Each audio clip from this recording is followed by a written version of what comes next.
Saudi আরবে যারা Kafil visa বা ফ্রি ভিসা আছেন, আপনাদের জন্য খুবই গুরুত্বপূর্ণ ভিডিওটা। যদি কখনো আপনি ভুল করে আপনার আকামাটা রিনিউ না করেন, তাহলে কিন্তু আপনাকে প্রথম 2বার প্ল্যানটি দিবে, তৃতীয়বারের সময় আপনার পানিশমেন্ট দেওয়া হবে। পানিশমেন্ট বলতে কি, আপনাকে পুরো দেশে পাঠিয়ে দেওয়া হবে, আর আপনার আকামা রিনিউ হবে না। অনেক সময় আমরা দেখি যে আমাদের কফিল আমাদের আকামাটা কিন্তু কফিলে লাগায়, দেখা যায়, কিন্তু কফিলের মনে থাকে না, বা আমরা তাকে স্মরণ করে দিই না যে আমার আকামার আর এতদিন মেয়াদ আছে, আমার আকামাটা রিনিউ কর। তা আমরা অনেকে মনে রাখি না, বা অনেকে আছে আমরা ফ্রি বিষয়ে থাকি, আমাদের নিজের আকামাটা নিজে লাগাইতে হয়। তো টাকার অভাবে বা ইচ্ছা করে অনেকে, বা অনিচ্ছায় ভুলে যাওয়ার কারণে আমরা এই আকামাটা রিনিউ করি না। সৌদি আরবের গভর্নমেন্ট আইন অনুযায়ী দেখতে পাচ্ছেন এখানে পুরো উল্লেখ করা আছে।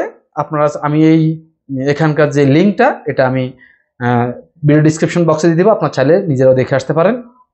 সৌদি আরবের গভর্নমেন্ট লিঙ্কের মধ্যে সরাসরি এখানে দেওয়া আছে যে আপনি যদি আপনার কিন্তু আকামা 3 দিন থাকতে রিনিউ করতে হবে।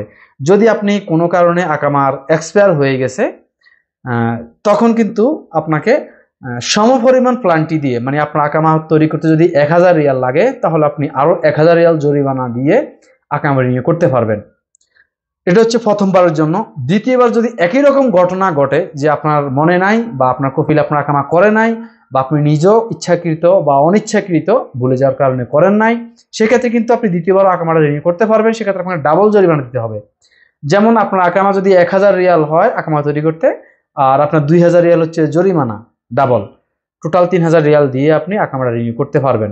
কিন্তু তৃতীয়বারের ক্ষেত্রে যদি একই ঘটনা হয়, সেটা 5 বছর আগে হোক অথবা 5 বছর পরে হোক বা পরের বছরে হোক, যখনই হবে, তখন কিন্তু আবার আপনার আর রক্ষা নাই। মানে আপনাকে আর সৌদি আরবে এই ভুলের জন্য বা এই প্ল্যানটির জন্য, আপনি যে প্রথম 2বার ভুল করছেন, আপনার আকামা রিনিউ করেন নাই, সেই জন্য তৃতীয়বারের ক্ষেত্রে আপনার আর আকামা লাগবে না, আপনার আকামা রিনিউ হবে না, আপনাকে এক্সিটে বা একবারে খুরুজ নিহাই দিয়ে দেশে যেতে হবে।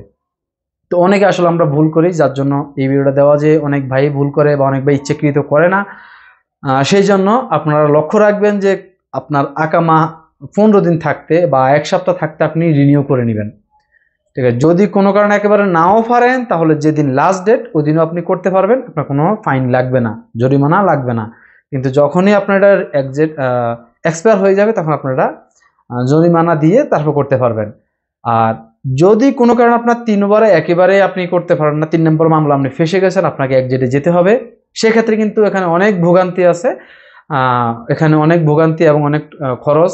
তো সেই জন্য কিন্তু সেটা আবার অন্য হিসাব, আপনাকে কিন্তু এমনকি আউটপাস দিয়েও যেতে হতে পারে। তাই যাদের আকামা আছে, আকামা থাকতে রিনিউ করে নেবেন।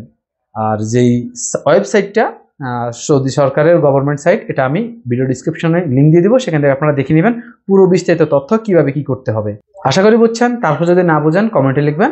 আর এরকম তথ্যপূর্ণ বিষয় আমার এই চ্যানেলের মধ্যে পেয়ে যাবেন। আজকের জন্য এ পর্যন্ত, টাটা, আসসালামু আলাইকুম।